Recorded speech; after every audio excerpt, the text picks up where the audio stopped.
Well, we're pleased to be leaving here with a win on a night where, you know, our three ball was not going down for us. I thought, you know, we had to manufacture points in a lot of different ways from a lot of different people at a lot of different times and segments in the game. Really happy with the way that we were able to do that. I wanted us to be able to out-rebound Rutgers tonight. We were able to do that. I didn't care what the margin was. The only goal on the board was just to win the board. So, you know, on a night that it was a physical game. Give Rutgers credit. They're very physical. They're a very good basketball team. They're very balanced, well-coached.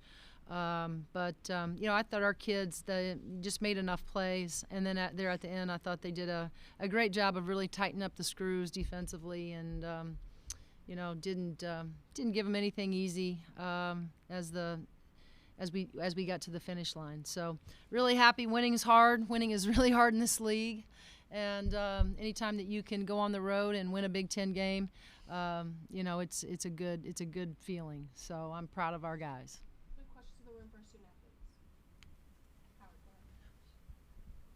Congrats on the win, you guys. One for each of you, if I could.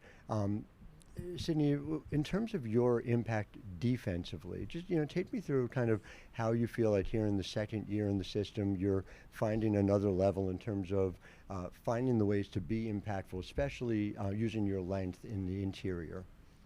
Yeah, I would definitely say that just the start of this year and this game, you know, my three ball hasn't really been going down. Like, I've seen it go down in the past, so I kind of have to rely on, you know, really my grittiness on defense. I'm not the fastest, most athletic player on that end of the floor, but, you know, just trying to rebound and do kind of the little things that will help the team win.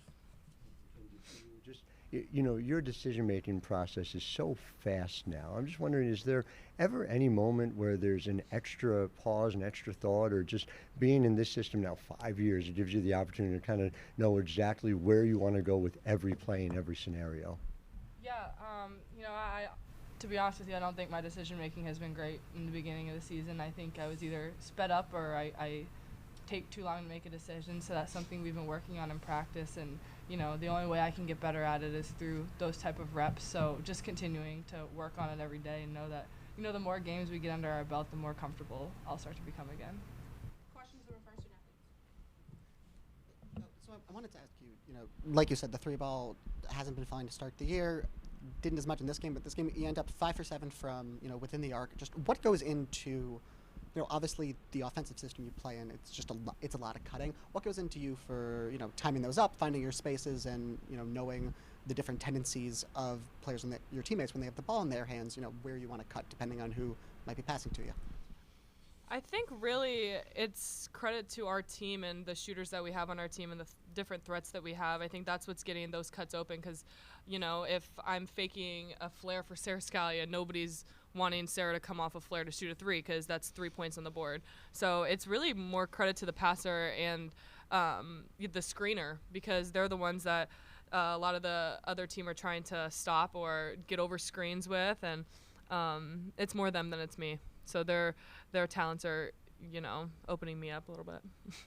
Mackenzie, what was it like going up against China Cornwell tonight? Yeah, she's a very physical post player. Crashes the glass hard, so you know you always have to be kind of on alert at all times, knowing that even if you are boxing out, that's not good enough because she is relentless on the glass, as all of their post players are. So she's just both of their post players are very physical. Tonight, you know, crashed the glass hard.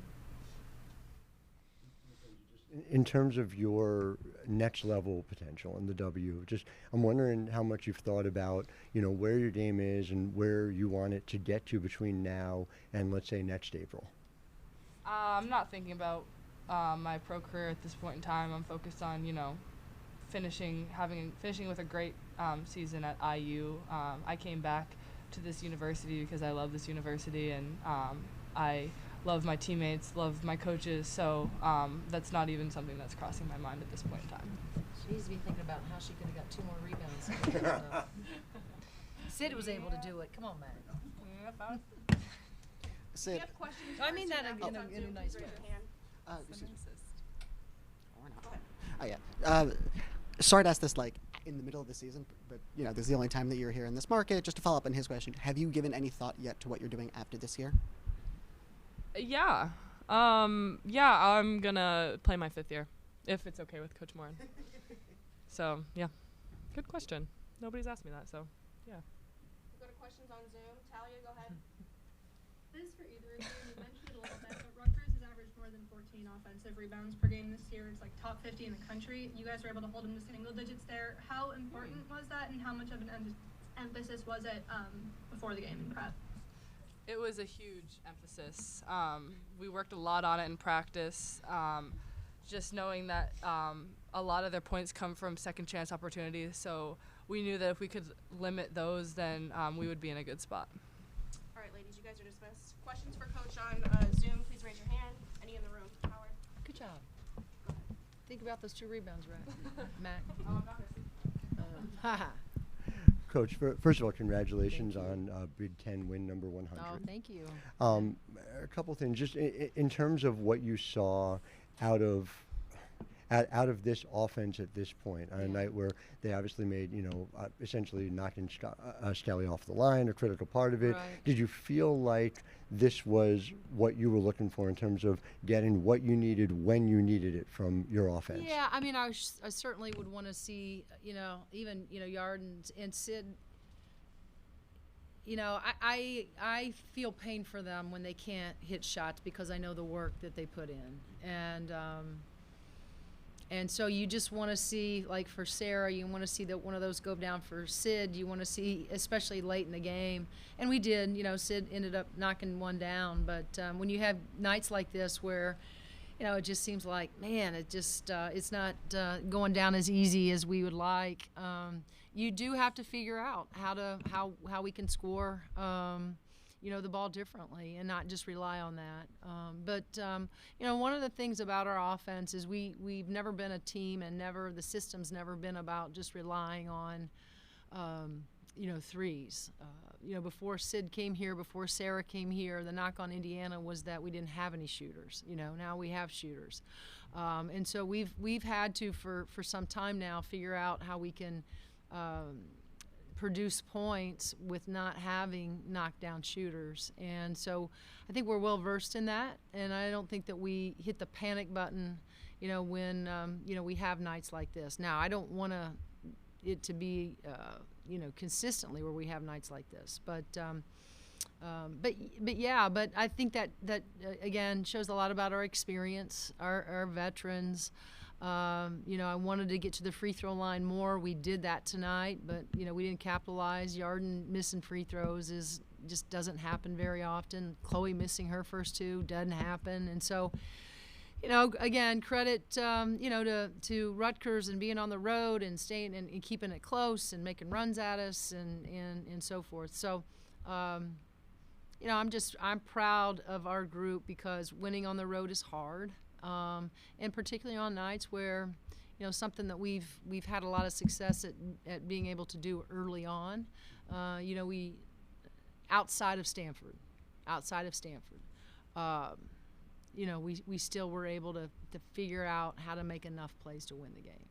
And if I could just ask something that is Stanford tangential, Tara is 7 wins from 1,200. Yeah. She is 9 from, I believe, topping Coach K for Wow. most wins. If you could just kind of reflect on, I think she has a bit of an Indiana background. She does, and it was, it was a great experience, obviously, to go out there and an experience. I wouldn't say great. There was nothing really great about it other than the fact that we got to go out there and play a really, really, really good basketball team. And I have admiration. I have so much respect for her.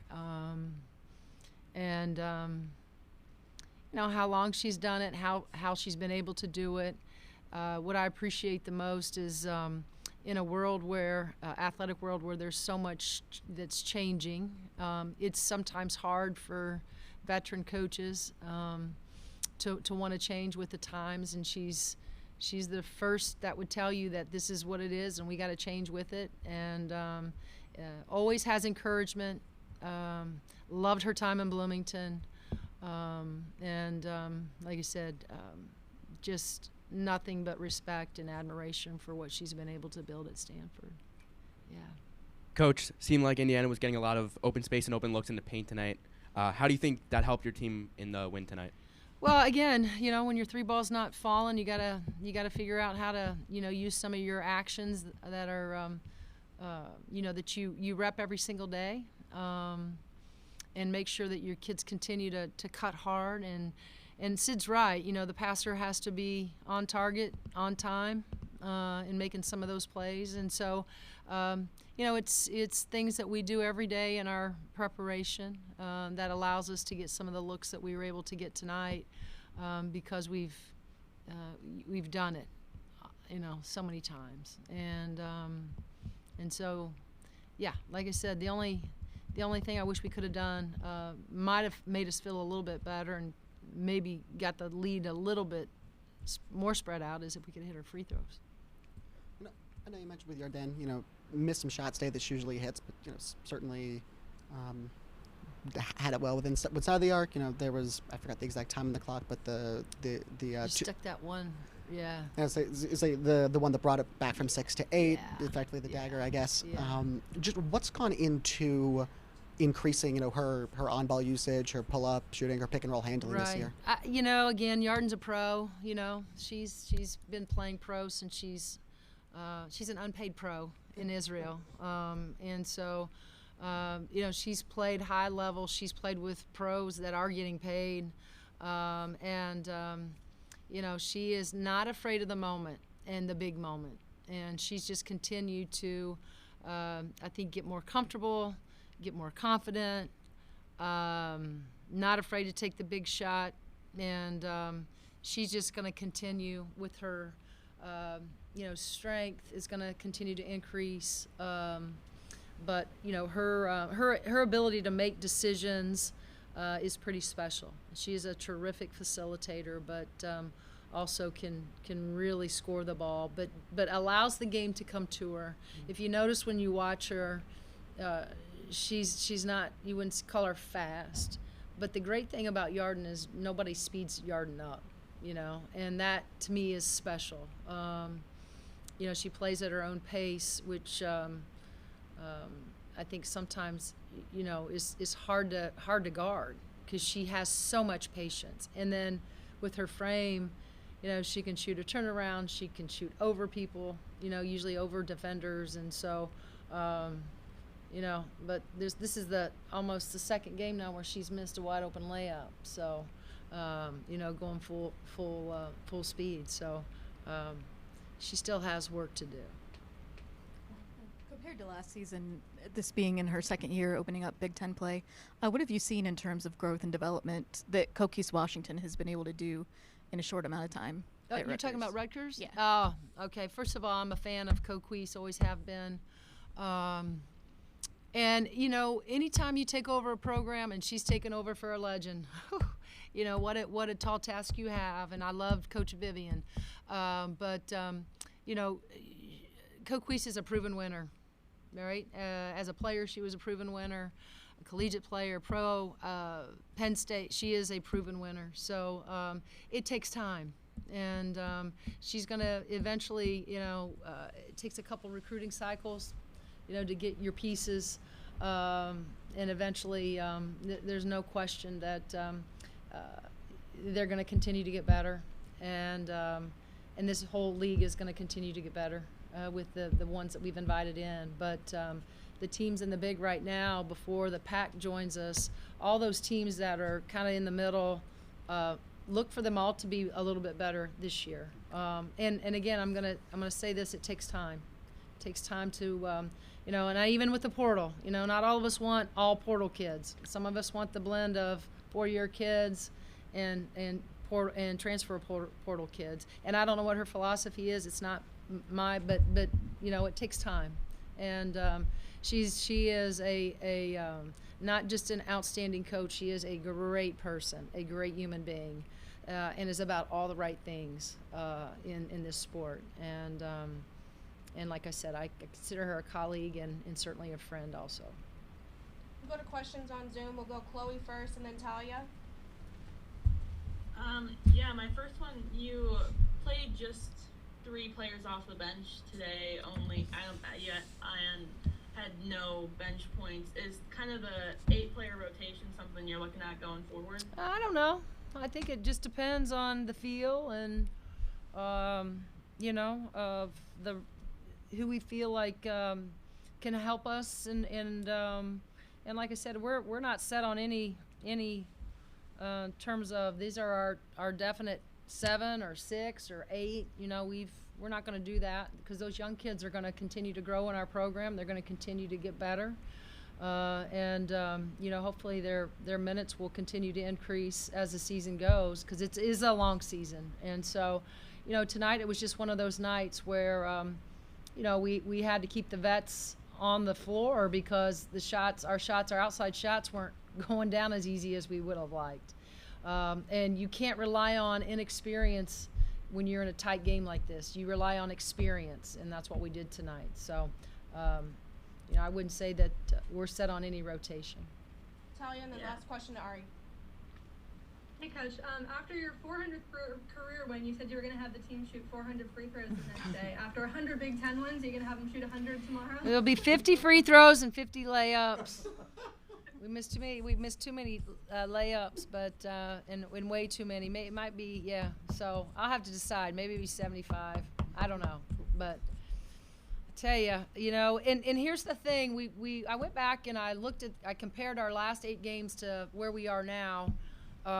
And one of the things that stood out to me is that we are not getting to the free throw line as much as we did a year ago at this time. Only 8 games in, I get it, but still, that's we're also scoring 10 more points. You could argue that Grace Berger was on your roster too, and so the challenge tonight for our kids was we got to be more aggressive. We got to figure out how we can manufacture more points by getting to the free throw line, and we did that. But we just didn't capitalize and knock them down at the rate that we need to and the rate that we're capable of. Ari, go ahead. Hey, Coach. I wanted to go back to the shooting. I've noticed as I'm doing my post-game story a large divide between you guys hitting threes and at home, where other than the game against Sets, you're hitting 8, 9, 10 threes and shooting a higher percentage at home. Even in Florida, you hit 10. But on the road, 9 or 10 each game, but on the road, you were 5 of 36 at Stanford, 6 of 19 at Maine, and then today you were 3 of 18. Is there something that's different on the road that's causing more struggles with the shooting compared to the Assembly Hall in what it was in Florida? Are you having a bad day? No? Okay. No, there's nothing I think that stands out. Have you watched the movie Hoosiers? Yes. All goals are the same height. From free throw line, outside the arc, height-wise, all of them are the same. So there's no other reason other than this. There's nights where sometimes your shot just doesn't fall for you. But can you figure out how to manufacture points in other ways? And that's what we did tonight, Ari, so be happy. All right, Chloe, uplift us. Hold on. Chloe's got one more, Coach. I'm sorry. Sorry, I just had one quick one about Sydney. Obviously, she said she was coming back for a 5th year, assuming you'll have her. Just what does that mean for the program to have her for a 5th year? We're excited. Sid has been a great addition to Indiana in our program, and I kind of knew that that's kind of where she was leaning towards, and I'm glad that she could publicly be able to tell media tonight. But yeah, I'm certainly excited. I know our staff and everybody. Sid is a special kid. Obviously, she represents not just the university but the state of Indiana. She's about all the right things, and that's her team. She wants to win. She's uber competitive, and it'll be nice to have her around for another year. All right, thanks, Coach. Yep. Thank you, guys.